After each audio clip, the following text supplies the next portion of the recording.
mag-check tayo ng ating mga puso. And then, be grateful. No? Let's pray, Father, we thank you, Lord, for this night, for this year na pinagkaloob mo sa amin. As we sing a worship song and celebrate the birthday of Pastor Ruel, Lord, sa gabing ito, we are so grateful na kung hindi ka naging mabuti sa amin, marahil wala kami ngayon sa kalagitnaan ito. Lord, clean our hearts, linisin mo ang aming puso, ano man yung karumihan namin, ikaw, Lord, yung mag-sanctify sa amin.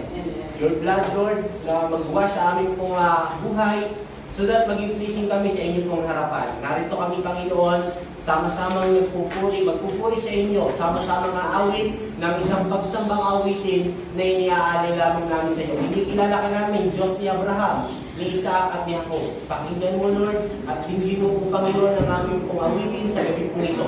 Sa iyo lamang ang papuri, pasasalamat, pagsamba at pagluluwalhati sa pangalan ni Jesus. Para Panginoon natin sa iyo.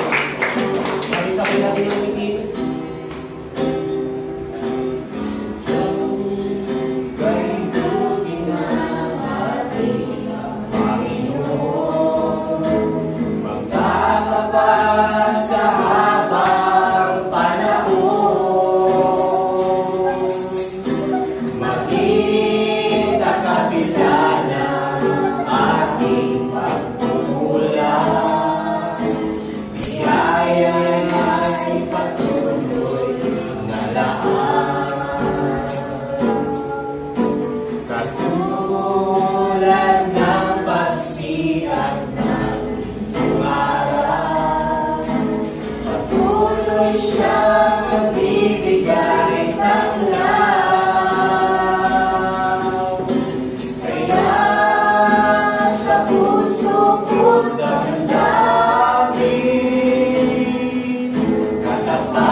Panginoon. Dalangin namin, Panginoon, ang prayer nito, Panginoon. Samahan mo kami, Panginoon. I-bless mo ang puso ng bawat isa. Bigyan mo ng joy ang puso ng bawat isa, Panginoon. Instructions of the enemy, we cancel it right now in the mighty name of Jesus Christ. Salamat, Panginoon Jesus, sa iyo, kapulihan, kapasalamat.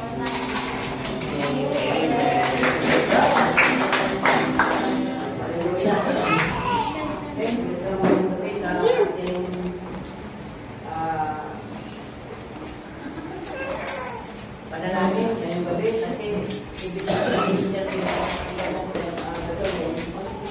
sabi ko ay mamaya tayo exhortation.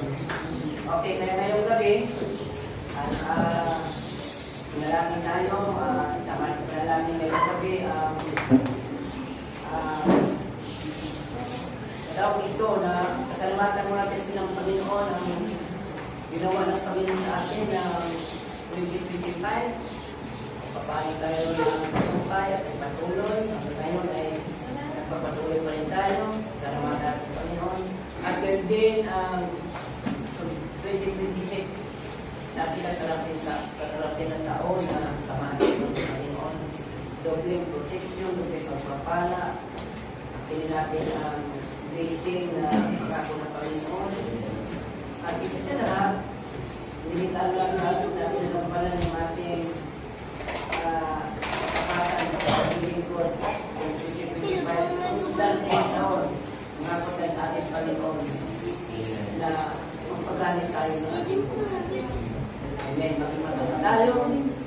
Hindi lamang yung sa buwan, dalawang buwan. Hindi kinakailangan ay hanggang sa matapos ang taon na ating paglilingkod ay pagdating pa lumanitin natin Panginoon ay patuloy tayong pagmatapat sa ating Panginoon. Okay? Pag ngayong gabi, magbibigay tayo ng mga ulat at ito.